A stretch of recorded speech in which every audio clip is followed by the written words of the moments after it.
आजचा आपला आजार आहे सायनोसायटिस. हा देखील ऑटोइम्युन डिसीज आहे.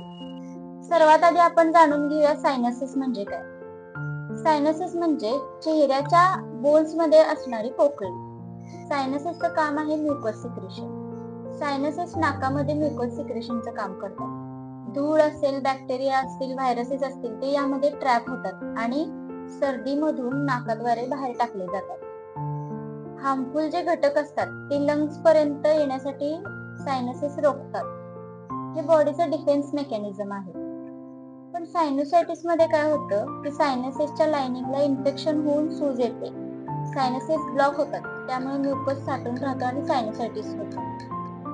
यामध्ये डोकेदुखी, ताप येणं, शिंका येणं, नाक गच्च होणं, थकवा येणं, म्युकस मध्ये पस होणं किंवा बऱ्याचदा कान दुखणं अशा काही तक्रारी जाणवू शकतात. काही प्रकारचे ॲलर्जिक रिॲक्शन्स असतील, बॅक्टेरियल, व्हायरल, फंगल इन्फेक्शन्स असतील, डिहायड्रेशन असेल, स्मोकिंग असेल, पोल्युटन्सच्या जास्त संपर्कात राहिल्यामुळं, जास्त थंड वातावरणात राहिल्यामुळं हा आजार होण्याची शक्यता असते.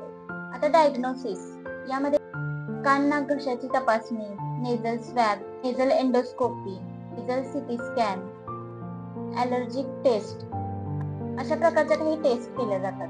आता ट्रीटमेंट यामध्ये जनरली अँटीबायोटिक्स, ओरल किंवा topical decongestants, intranasal steroid spray किंवा अँटीहिस्टॅमिनिक दिले जातात.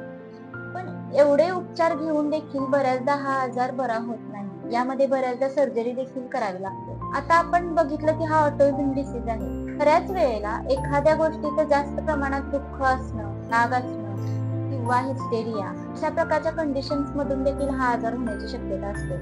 त्यासाठी प्रॉपर केस टेकिंग घेऊन जर वेळीच योग्य ते होमिओपॅथिक उपचार घेतले तर हा आजार देखील नक्कीच बरा होऊ शकतो. त्याचबरोबर प्राणायाम असेल, योग्य आहार घेणं, संतुलित आहार घेणं, वाफ घेणं, रेग्युलर एक्सरसाइज करणं या आजारामध्ये उपयोगी ठरू शकतं.